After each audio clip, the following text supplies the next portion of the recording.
Now, back on May 30th, when we launched Entrepreneur University, I briefly mentioned a story that I'd like to retell in more detail since it directly relates to this week's topic. I've mentioned in previous sessions that when I launched my last tech venture in 2007, I had to forego paying myself for the first full year of business. I was under tremendous pressure to generate revenue because I was married with small children, and I was experiencing all the financial pressures that come with providing a stable environment for a young family. My solution was to conduct the research needed to find every business networking organization in the greater Philadelphia area and identify every networking event hosted by all the identified organizations. I identified more than 300 events to attend, so I quickly filled out my calendar for the next 12 months with all the events I intended to attend. My goal was to attend an event, to assess whether my targeted customers attended the event, to determine which events I'd continue attending, and to determine which organizations it made sense to join with the limited marketing budget I had as a startup. In my second week in business, one of the events I decided to attend was an all-day suppliers conference in Atlantic City, New Jersey. As I was walking through the exhibit hall, I noticed that the African American Chamber of Commerce had a booth. Every other booth had a line of people waiting to talk to representatives in those booths, but not one single person was at the Chamber's booth, and the one rep in the booth looked bored. So I made a beeline to the Chamber booth and struck up a conversation with the rep, who seemed to genuinely enjoy the fact that someone had taken the time to talk to her. Her first question to me was to ask if I was a member of the Chamber. I told her my business was 2 weeks old and that we were headquartered in the suburbs, so I wasn't really sure if there would be any value in joining the Chamber. When she told me that annual membership was $250, I figured this wouldn't kill our marketing budget, so I decided to join the Chamber. Because this suppliers conference had nothing to do with diversity, I noticed during the day how few people would be at the Chamber booth. So every time I walked by the Chamber booth, I'd stop and torment the Chamber rep, telling her bad jokes. Fast forward a few weeks, and I'm in the city, and my customer meeting ends early. I'm in the vicinity of the Chamber office, so I decided to drop in to say hello. The Chamber rep I met in Atlantic City exuberantly greets me, and we started an animated conversation. As I'm talking to the rep at the front desk, I keep hearing a continual loud alarm that's going off in the background. When I asked what the alarm was, the rep told me that their server crashed. So I told her that it was more important to address that issue than talk to me, and that I could come back on another day. It's at this point that she tells me that they've reported the problem to their tech vendor, who's told them that it will take 3 to 4 days for them to get out to assess the problem. Knowing that all their local computers and printers are tied to the server, I asked how any work was getting done. She then tells me that one person would work on a file, save it to a flash drive, then walk it over to whomever must work on the file next. And when they're both done working on the file, they'd send a staff member to the nearest Staples a mile away to print the file. And I really felt bad for the Chamber, even though they weren't my customer, so I told the rep that I needed to step outside for a second to make a phone call. I immediately got on the phone and asked one of my techs to come downtown and meet me at the Chamber office to see if he could assess what was going on with the Chamber server. When he arrived, fortunately, he was able to patch the server. After he finished, he pulled me aside and told me that the Chamber server was a used desktop that had been rebuilt to act like a server. He also said that the newest part he could find in the desktop was at least 20 years old, and that the desktop was nearing the end of its natural life cycle. So eventually the desktop was going to die and wouldn't be able to be patched again, so it needed to be replaced. When I relayed this information to the Chamber rep, she asked if the Chamber could place an order for a new server through my company. I told her that we didn't resell computer equipment, but that I could purchase a Dell server on her behalf since Dell supplied the servers we purchased for our data centers. The rep agreed to place the order through Dell, so I decided to lend the Chamber one of our spare servers for free for the week that it took before their new server was delivered. When we came to install the new server and pick up our loaner, the Chamber rep informed me that they had decided to contract with my company for ongoing technical support. Not only did the relationship with the chamber last for the entire 6-year duration of my company before I sold it, but every time I attended a chamber event, this same rep would introduce me to someone new at each event and would then sell them on my services without me needing to say a word. I didn't realize just how pivotal the relationship with the chamber was in growing my business until I was going through a customer list after I completed the sale of the company. To my surprise, in the 6-year lifespan of my firm, the chamber, through their brand evangelism, had referred no fewer than 10 customers to me, and every single one of these customers purchased more from me than the chamber did. So what I'd like to do now is show you how you can transform your customers into evangelists who market your brand for you, like the chamber did for me. So for the next 15 to 20 minutes, I'm going to guide you through as many discussions as time permits. I'm going to need several volunteers. So if you're willing to be a volunteer, please raise your hand digitally. I'll volunteer. Okay, who is this? All right. Dr. Dr. Yes, Erna? Dr. E, yes. Okay, all right, sounds good. All right, so I'm just going to leave what we have on the screen. I know these questions, so I'll just ask you off the top of my head. So again, I'm looking for a company, a brand, a business, a product or service that you have loyally purchased from someone for an extended period of time. I mean, I would like to at least a decade, because I know that, I mean, I know that that would define you being an evangelist for that brand or company or organization. And again, this could be a restaurant in your neighborhood. This could be an automobile brand. It could be a brand of a watch, or anything. But if you can tell everyone kind of what organization, brand, company, have you been very loyal to for an extended period of time? Apple. Apple. Okay.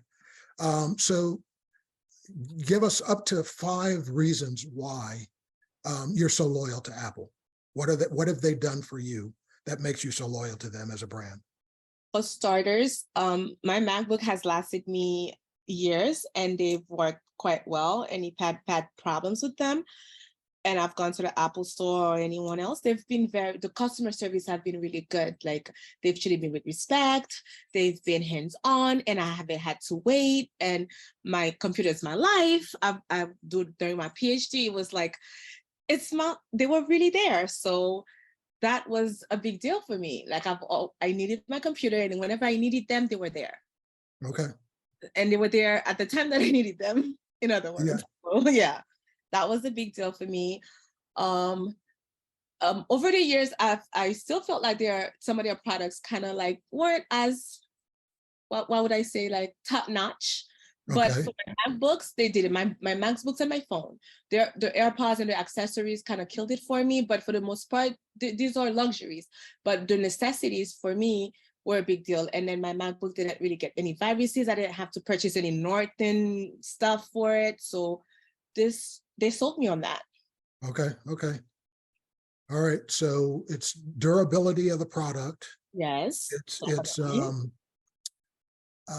It's solving your pain points. Yes, definitely. Ease of use. Mm-hmm. Accessibility. Accessibility. All right. So have you implemented those features and functionality into the products and services you provide to your customers? Yes. I just have figured out a way to monetize my time based on the type of services that I do offer and the type of customers that are my niche right now. And this is what I'm working on right now. Okay. And would you say that you have any or several customers who you would consider to be evangelists for your brand? Yes, I have several. It's just the type of customers, I would say the main ones that I have right now that are like at the forefront, they're like mostly like refugees and immigrants, and they're unable to pay. Okay. So I need to find a way to monetize it, do bundle services, I would say, or try to find try to collaborate with other organizations, school district, where they also offer services, nonprofits, then I figured if I were able to lend something or contracts with any bigger organization or school district that could benefit from our services, then I can benefit from there. So those non-paying customers, I wouldn't have to struggle so much, if that makes Oh, sense. yep, yep. So for the customers that you consider to be evangelists for your brand, again, I don't know who they are, and we don't, for the purposes of this discussion, we don't need to know who they are.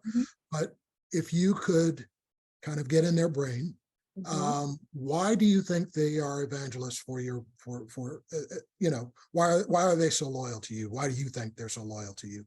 They've expressed it. First and foremost, they told me that from their testimonials and the way they talk about me, they said that they've always felt respected, they felt valued, and the fact that I'm always available for them, and I go above and beyond.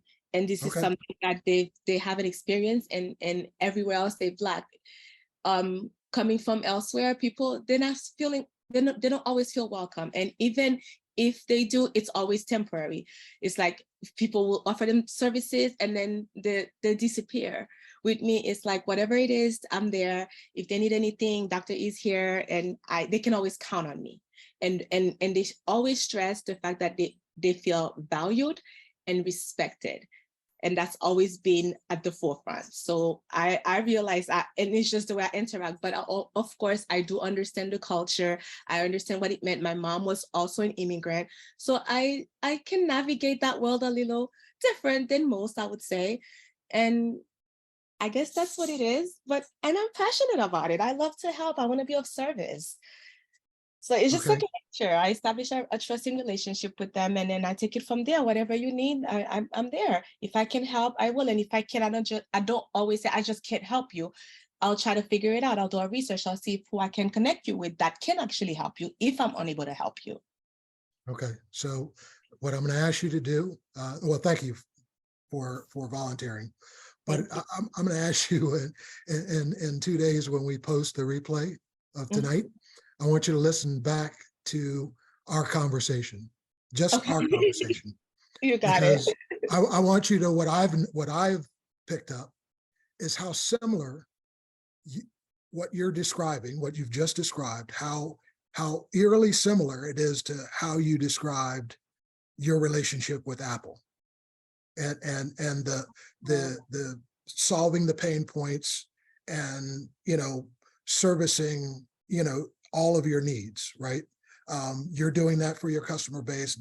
Apple's doing that for you. So I don't know whether you realized you were doing that, but I really didn't. you are doing what you need to do to build this cadre of evangelists, right? This is really, it's actually quite simple. It's, when you figure out why you're loyal to a brand or a company or an organization, and what it is that they do for you that makes you so loyal to them, when you take those attributes and infuse them into your existing business, you gain the same level of loyalty from your customers as you are for the product or service or company that you loyal to. That behavior. Yes, that makes sense. Thank you. Yep. Yeah. You So rock. it's I've told people this all the time. I learned a lot of the lessons I use today early in life. I just didn't know what I was learning at the time. But yeah. So and my guess is and that's why I'm asking you to listen to the replay, is sometimes there's a phrase, being too deep in the forest to see the trees. Sometimes we're so immersed in our business, we don't actually see things that we're hopefully doing positively, that if we do more of, right? So that behavior that you're exhibiting, which is incredibly positive and having very positive reactions, you need to magnify that, multiply that, and you'll start to build more and more people, more and more customers that believe what you believe, that want to help you market your brand. So again, thank you very much. Thank you. Thank you so much. Sure. Anyone else? probably have time for one more. Hi there. Hello, how are you? I am good. I am All right. loyal to Subaru. Subaru. Okay. So what is it that Subaru does for you that makes you so loyal to Subaru? The quality, the Anything else? customer service. Okay. I think the company is rather innovative. Okay. Comfort, Okay. looks. Okay. All right. You don't need to go any further. So, and I'm saying this to you, I should have said it to everyone. So when you do this exercise at home, list as many things as you can come up with. I mean, if you can come up with 100, great. I mean, but you may only be able to come up with 2 or 3 or 4 or 5, and that's fine too. So back to what we're talking about. So you came up with 5 things. Have you done those things? Have you infused those traits or qualities into your business? Oh, definitely. Okay. And so do you have one or more customers that you would consider to be evangelists for your brand? Yes, Okay. definitely. And so again, if you were to get into their brain for a second and try to understand why they're so loyal to you, what do you think they would say? Good quality, innovation, uniqueness. Okay. All right. All right. Sounds good. All right. So again, we don't really need to go any further. It sounds like most of the people in the audience are doing what they need to do, probably just need to do more of it.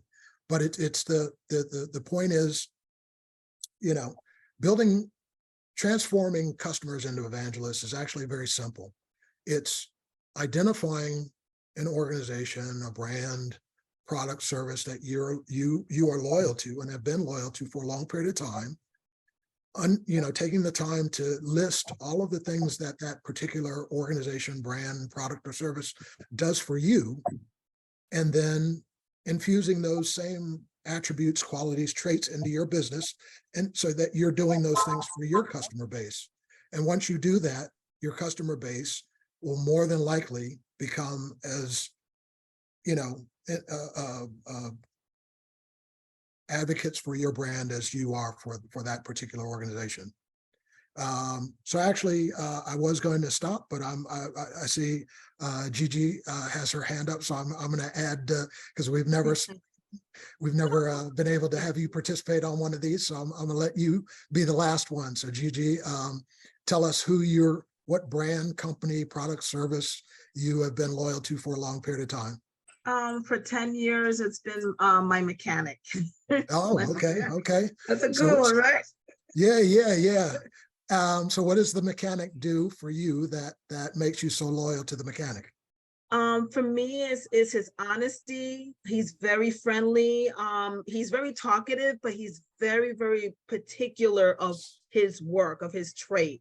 And I love that about that because he's always trying to make help me save money. Like he basically shares his discounts with Napa in this case. Okay. So that for me is important, but most importantly is the convenience. He's always available. He's always on time. Like even today, he treated me with no problem, Gigi. That's my nickname. No problem. I'll definitely have the car, at a certain time. So he's very reliable more than anything else. Okay. Yeah. So all of the things that you've listed, have you infused those traits into your business? Are you doing those things for your customers? Yes. And I think one of the things that we're losing touch with that I like to bring is writing a note.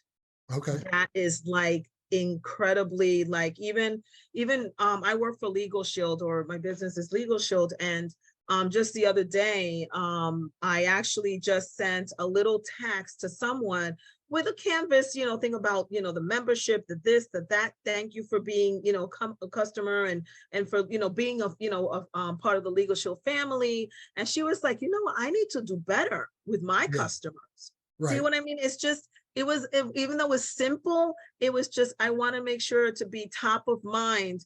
And that's one of the things that I'm always trying to make little kind of like love notes to my customers, just to let them know that I care. And then, I'm just really, really appreciative of their support. Yeah. I thank you very much, Gigi, for that. When if I ask myself this question, I always think back to when I was much younger. When I got out of college, I moved back home to New York City, but I lived in a town called Yonkers, New York. And I remember there was a pizza shop that I used to go to all the time. And it was a hole in the wall. You really wouldn't want to eat there, sit in the shop and eat.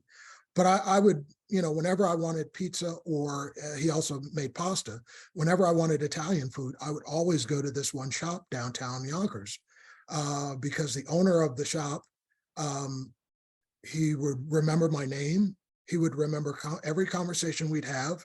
So he would ask me about my family. He would ask me how I was doing. He'd remember things about what I was doing in my career. The food was priced extremely reasonably. The food was, he put his heart and soul into everything he cooked. So the food was just delicious. And he would overfeed me. He would, I would order, say lasagna, and he'd give me enough for 2 or 3 meals, and then charge me $4 or $5, which is dating myself, but you get the point. And so I lived in Yonkers for 9 years, and it was the only Italian restaurant I would eat at because of that. So again, I mentioned, you learn all these lessons early in life, but at the time you don't realize what you're learning. So, as I started to do more entrepreneurial ventures, and I started to understand what successful entrepreneurs do to succeed, one of which is to transform customers into evangelists. I started looking at, what did this Italian restaurant do for me? Why was I so loyal to that organization? And then when I started to jot down what that pizza shop owner did for me, I started infusing that into all of the ventures that I was, launching as an entrepreneur. And as I started to do that, I started to be more and more successful. So I always tell people that, people will try to teach you how to sell better. But I always say, the lesson I learned was that you sell through service, and, when you service needs, the sales will come, So anyway, thank you everyone for that. So before we get into question and answers, I want to thank everyone for carving out an hour on a Monday evening to participate in this 4th session of Entrepreneur University on Alignable. Hopefully you can join me again next Monday evening, where I'll discuss how successful entrepreneurs measure and monitor the future-looking metrics that lead to sales, in addition to measuring the sales themselves. The link to register will be in the chat. So with the time we have left, I'd like to answer whatever questions you have about what we've covered tonight. Gigi has a question. She says, how do you deal with customers' longevity versus cancellation? Gigi, could you unmute? Because I need you to clarify that question. Yeah, I just said it quickly. Yeah, if I'm, our process as far as prospecting is we're always looking at our retention because there are bonuses associated with that. So, how do you deal with customers that they've been there for a while and all of a sudden they want to cancel? Things do happen, I get it. But I always go back to saying, have you done your will? That's super important, because despite you're not a customer until you start using the services. Right. So that's one of the biggest things that I tell them from the get-go. I'll walk them through if they want, for the membership services to help them with the process, because it could be a little bit, kind of like intimidating. But what are your suggestions in situations like that? Okay, so along the line of what we're talking about tonight. So the first thing I would do is you want to try to convert 100% of your client base into evangelists, first of all. You know, so all the things that you do to make people want to come back to purchase everything you sell for the duration of life of your business and refer you to their peers are the things that you need to be doing on a daily basis. So that's kind of step number one. But then there's reality, right? So we're not always going to keep 100% of our client base. So the second thing that I would advise you to do, and so now I'm going to kind of go back into my sales bag. So the first 11 years of my career, I sold for Xerox and AT&T. And when I became really good at this, I realized that you can't keep all of your customers all the time, no matter how well you treat them. People are going to leave. So when I was I'll give you an example, at AT&T, I got hired in AT&T because I had worked at Xerox and because Xerox had world-renowned sales training. AT&T at the time, this is in 1981, was being divested. It was a monopoly, okay? And so the federal government had already gone to AT&T and told them, we're splitting you up and we're going to allow competition into the marketplace. So AT&T, realizing this, realized that their sales force were glorified order takers. They didn't know how to sell. So they actually went around the country to organizations like Xerox and IBM that had world-renowned sales training and started to poach their sales staff, right? Because they knew that as soon as the government divests and allows free competition in the telephone marketplace, we need people who actually know how to sell, right? So when I get hired before that happens, then it happens, you know, divesting the phone company. So now you've got players like MCI, Sprint, Northern Telecom, Rome, that are competing with different products of ours, but I'll just use long distance service as an example. You know, so MCI, for instance, or Sprint would go to my customer and say, hey, what's Jeff charging you for a long distance call? $1 a minute? I'll charge you 50 cents. Now, when there's that huge of a disparity in price, it's hard to keep that customer. But here's what you do. I understood how long distance calls were actually billed. So what the customer didn't understand was AT&T built the long distance communication system. And so it was incredibly expensive for someone else to rebuild that system. So they weren't going to do that. So what did Sprint and MCI do? They rented resellers service from AT&T. So now they could charge you 50 cents for the long distance call, but there was also a connection charge because they were renting space from AT&T to establish that call. And when you added that up, there was no price differential, or it was very small. The other thing was they cherry picked. So what they wanted to do was, we want the traffic to the heaviest populated cities because that's where all the volume is. So what these companies did was, oh, you want to call from New York to LA? Oh, we'll service that all day long. But if you have family in Podunk, Iowa, we're not servicing that call. So now they wouldn't tell you this, but when you got your bill and you saw all these calls to Podunk, Iowa, and you were wondering, you know, why aren't I getting this MCI or Sprint discount? It's because MCI didn't make that call. They let that call go through AT&T, you know. And so then when you looked at the bill itself versus your old bill, you actually might not see the savings you thought you were going to see. And they weren't breaking the process down of how a call actually happened and how it got billed to customers, right? So what I did was I started educating my customer base on how calls were going to be billed. And I would come back, even after they left me, I would come back to their office and say, hey, when you get your first bill, give me a call. I want to come back and I want to help explain that bill to you. So if you're not understanding why you're not getting the savings you thought you were going to get, I want to explain to you why you're not getting those savings. And guess what happened? Customers that left me, they all came back. And when they came back, they never left again.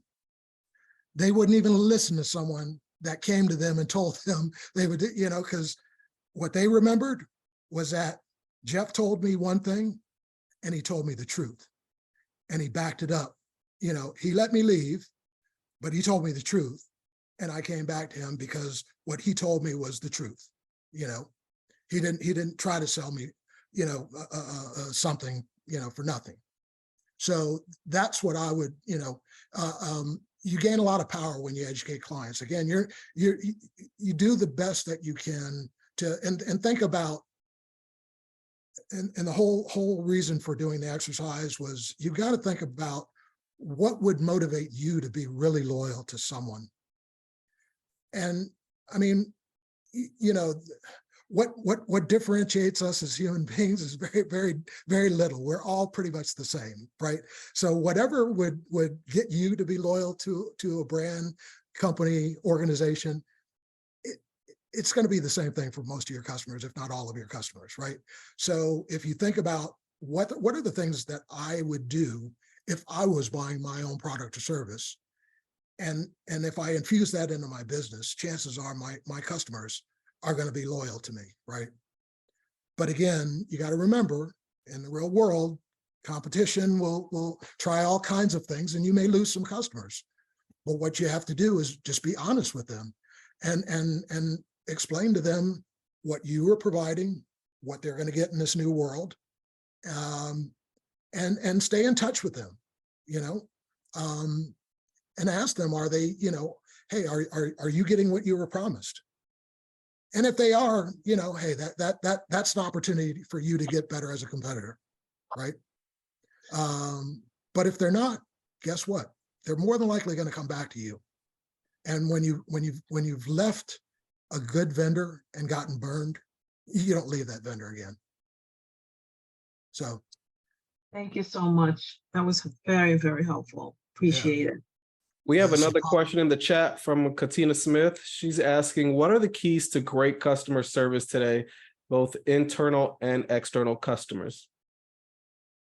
Yeah, again, I pretty much said this in the last answer. There's really no keys per se. It's if you just think of what would motivate me to be loyal to someone, whatever it is. Just make a list, and then take that list and infuse those things into your business. People are the same, so what would make you loyal will make me loyal, more than likely. It's going to be, we want to be told the truth. We want people to solve our problems. We want them to be genuine.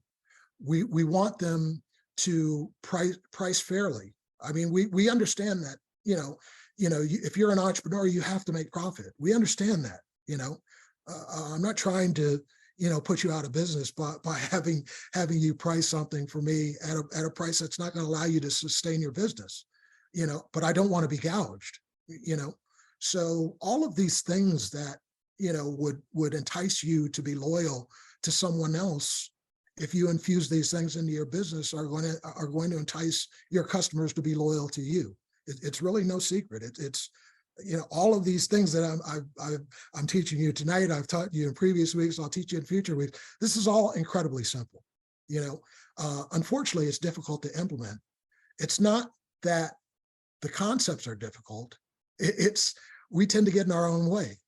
So as entrepreneurs, we have egos, and so we don't always listen, and we don't always do what we know we should be doing. And, eventually we figure it out after we get beaten up a couple times, but we tend to be our own biggest obstacle. And if we can get out of our own way, what's easy to understand is easy to implement. So hopefully I answered your question. If I didn't, ask again or in a different way, and I'll try again. Anyone else? So, all right. Well, again, thank you very much for joining me this evening, and hopefully you've gotten something helpful out of this. As I said, the replay will be in, a link to the replay will be in the chat, as well as links to the prior sessions. And hopefully you can join us again next Monday at the same time. There are 2 more of these sessions, and we'll be done with the Entrepreneur University. But you know, we'll be around. My goal is to transform all of you into 10 million plus businesses, so you can each hire 100 or more people in your local communities, and so we can begin to eradicate poverty. So thank you again, and I will see everyone next week. Thank you. Good night. Good night.